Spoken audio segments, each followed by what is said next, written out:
Olá pessoal, tudo bem com vocês? Eu sou a professora Isabel, de língua portuguesa, e hoje nós vamos falar sobre intertextualidade. E nessa intertextualidade nós vamos falar sobre a paródia. Ah, professora, mas o que é isso? É intertextualidade? Que nome que é esse? Gente, o que é intertextualidade? O próprio nome já diz, inter significa entre. Por exemplo, quando você vai fazer uma ligação internacional, é uma ligação entre nações. Você vai fazer uma ligação interurbana, é uma ligação entre cidades. Então, o inter aí significa entre. Então, intertextualidade vai ser o quê? Relação entre os textos. Mas, que texto, gente? O texto que eu estou lendo e todos os outros textos que eu deveria ter lido para entender o texto que eu estou lendo. Porque se eu não tenho esse conhecimento anterior, esse conhecimento prévio, provavelmente eu terei dificuldade de encontrar essa tal intertextualidade aí, tá? Então vamos lá, gente. Nós vamos ver então a questão da paródia, que é o quê? Uma intertextualidade. Só que quando a gente fala de intertextualidade, a gente não está falando apenas no texto escrito. Há a intertextualidade também nas imagens. A gente faz uma leitura de imagens, não faz? É o que nós vamos ver aqui agora, ó. Prestem atenção. Eu tenho duas imagens aqui, ó.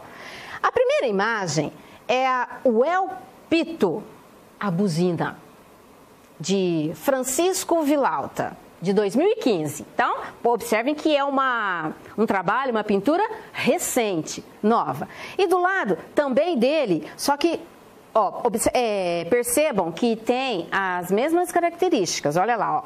Porém, o assunto é diferente. Então, olha só, esse daqui é o Grito del Mono, o grito do macaco, também do Francisco Vilalta.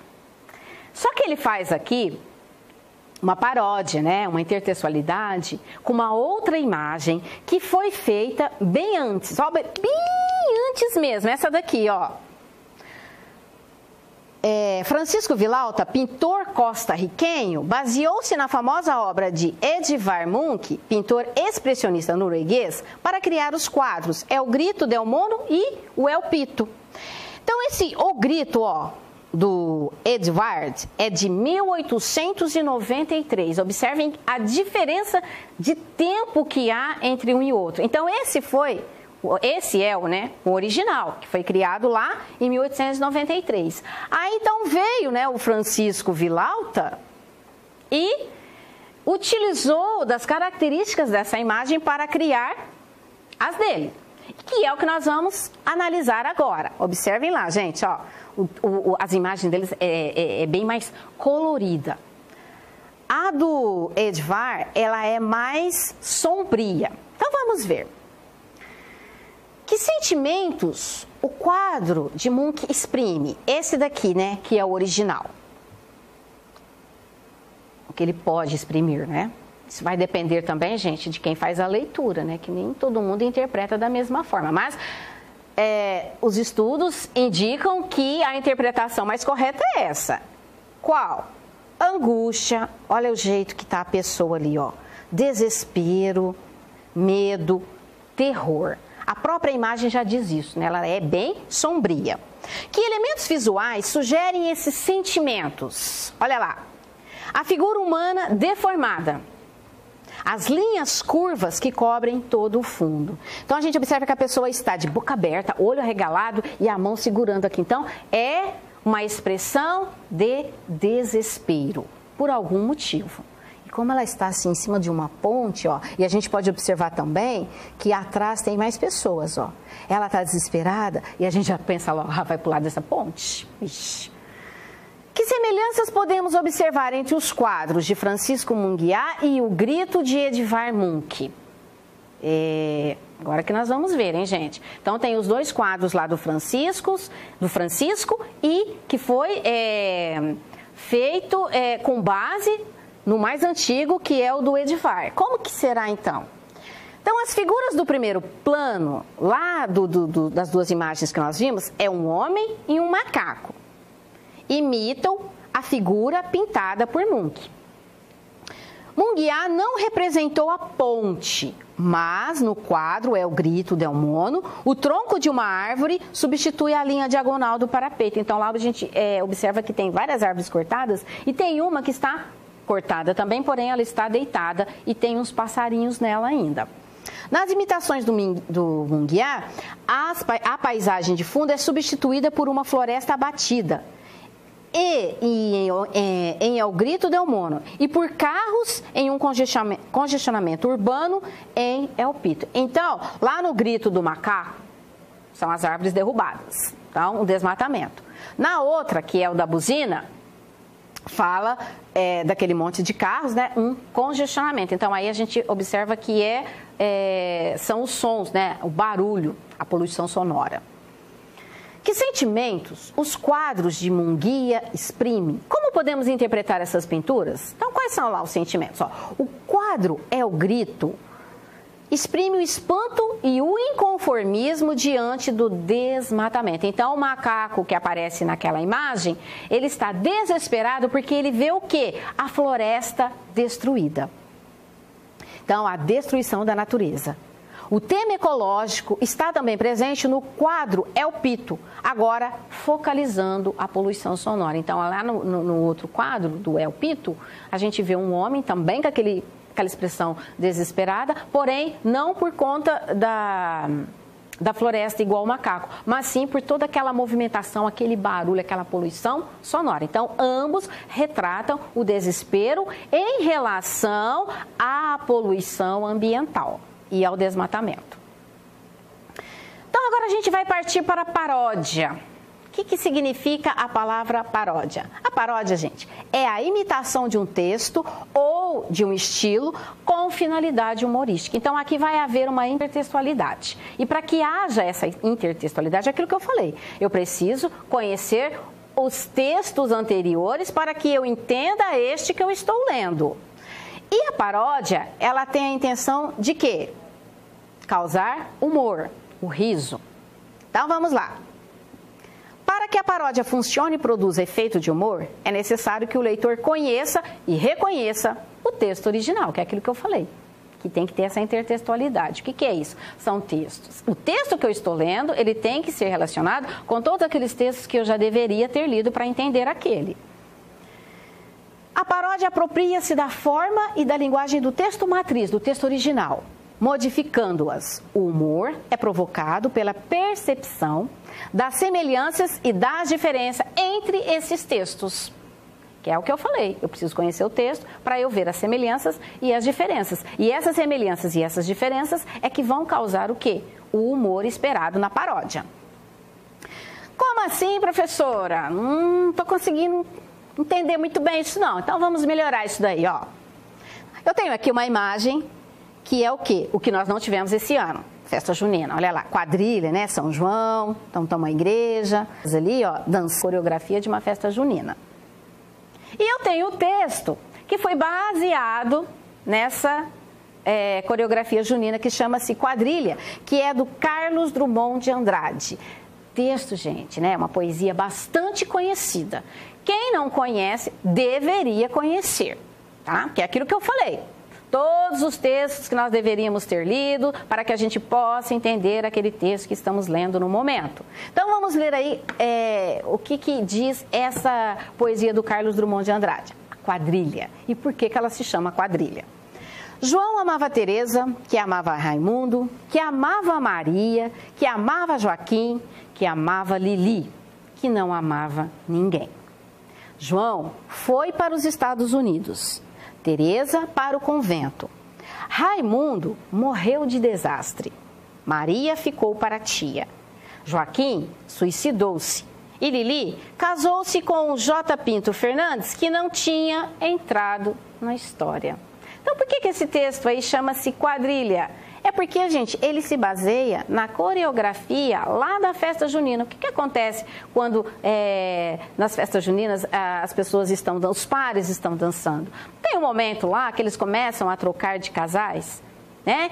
Vai trocando, troca de par, e aí um vai com o outro, até que no final cada um volta com o seu par do começo, ao contrário daqui, né? Ele usa a troca, né? Um ama outro, que ama outro, que ama outro, que no final não ama ninguém e que acaba se casando. Aquela que não amava ninguém é que acabou se dando bem na história e casou-se com um que nem, na verdade, tinha participado do texto. Muito bem, gente. Então, o Carlos Drummond de Andrade fez esta poesia há bastante tempos atrás. Aí veio um outro autor, apropriou-se das características dessa poesia e fez uma paródia. Olha lá o que ele escreveu, ó. Quadrilha da Sujeira. Tem até uma observaçãozinha ali, ó. Inspirado em Quadrilha de Carlos Drummond de Andrade. Então, eu preciso conhecer o texto do Carlos Drummond de Andrade para que eu faça a relação desse daqui com aquele e observe as semelhanças e diferenças que vai causar aí a reação de humor que o texto precisa ter para ser uma paródia. Então, observem lá. João joga um palitinho de sorvete na rua de Tereza, que joga uma latinha de refrigerante na rua de Raimundo, que joga um saquinho plástico na rua de Joaquim, que joga uma garrafinha velha na rua de Lili. Lili joga um pedacinho de isopor na rua de João, que joga uma embalagenzinha de não sei o que na rua de Tereza, que joga um lencinho de papel na rua de Raimundo, Joaquim, que joga um papelzinho de bala na rua de J. Pinto Fernandes, que ainda nem tinha entrado na história. Então, quem que escreveu esse texto aí? Foi lá, ó, o Ricardo Azevedo. Ele se espelhou no texto A Quadrilha, do Carlos Drummond de Andrade, para fazer esse texto dele aqui, criticando o quê? A questão das pessoas que poluem o meio ambiente. Então, ele utiliza, né, os jogos de palavras aí, usando as mesmas personagens, só que ao invés delas, lá no texto do Drummond, ele usa o quê? O amor, né? Cada um ama uma pessoa que ama a outra. Então, lá na primeira parte, a apresentação, né, dos desencontros, e na segunda parte ele retrata o quê? O que aconteceu com cada um. E fala que somente a Lili se casou. Aqui o que acontece? Essas mesmas personagens, elas poluem o ambiente. Então, ao invés de ter aí a palavra amor, tem o quê? Joga um pedacinho de isopor, joga uma embalagenzinha. Então, há repetições dessas palavras. Então, há a intertextualidade aqui aonde? Onde que eu encontro? Eu preciso conhecer o texto do Drummond para que eu possa entender que há o quê? Um diálogo entre os dois textos. Um texto dialoga com o outro, porque ele pega, né, as mesmas características e muda o assunto. Então vamos lá. O poema de Carlos Drummond de Andrade imita um trecho da coreografia da quadrilha junina, então, que a gente falou lá no começo. O Drummond, ele já imita lá o trecho da quadrilha, por isso ele coloca o título. Qual é a semelhança entre o poema e esse trecho da quadrilha? Na quadrilha junina, eu já falei isso também. Então, os figurantes, né, os dançarinos, dançam formando filas de cavaleiros, de damas ou de pares e vão trocando de parceiros até encontrar o seu. No poema, temos a mesma sequenciação. Cada personagem ama uma pessoa que ama a outra, ou seja, os pares estão desencontrados, formando uma corrente. Qual é a diferença entre o final do poema e o final do trecho da coreografia? Na dança, ao final das trocas dos parceiros, cada um reencontra seu par. Isso aqui também eu já falei para vocês. Mas no poema, cada personagem termina sozinha ou morre. Catastrófico, né? Lili é a única que se casa, mas com alguém que não estava na dança, ou seja, não tinha entrado nessa história. Ricardo Azevedo imita o poema de Carlos Drummond de Andrade. E quais são as semelhanças e as diferenças entre eles, entre esses dois textos? Já que ele imita, né? O Ricardo Azevedo imita o texto do Carlos Drummond de Andrade. Então, o poema Quadrilha foi organizado em 7 versos. Cada verso, né, é a linha do poema, que formam 2 conjuntos separados por ponto. Então, aqui não tem separação por estrofes, é uma única estrofe. A gente só consegue separar os assuntos ali pelo ponto final. Todos os versos constituem só uma estrofe. Diferentemente, o poema Quadrilha da Sujeira não foi organizado em versos. Suas frases também se agrupam em 2 conjuntos, mas formando parágrafos e não estrofes. Então, nós temos ali um texto mais em prosa. Agora vamos ver outros exemplos com imagens. Lembra que eu falei que o texto ele não é somente escrito, nós também fazemos leitura de imagens. Então, só vou dar alguns exemplos aqui para vocês entenderem. Então, eu tenho aqui, ó, observem que aqui eu tenho o Simpson, né, lá, o pai Simpson, não lembro o nome dele, que também está imitando aquele texto famoso lá do Munch, olha lá, que é o homem desesperado na ponte. Só que aqui, ó, quem que está na ponte? O pai Simpson, e lá no fundo está o quê? A família dele, a mulher e as filhinhas dele. Outra imagem famosa também é a da Mona Lisa, do Leonardo da Vinci, ó, antiga e valiosíssima. Olha lá quem que imita ela, Maurício de Souza, né, com a Mônica, a mesma imagem. Aqui nós temos também a Mona Lisa já imitando os dias atuais, olha lá, ó, de máscara e de luva. E também o quadro do Munch, só que agora ele também está mascarado. Então tudo isso aqui, gente, a gente pode dizer que também é o quê? É uma paródia, só que é uma paródia das imagens. Gente, a aula de hoje foi essa. Espero que vocês tenham compreendido bem. Façam as atividades propostas, enviem para os professores e até a próxima aula. Tchau, gente!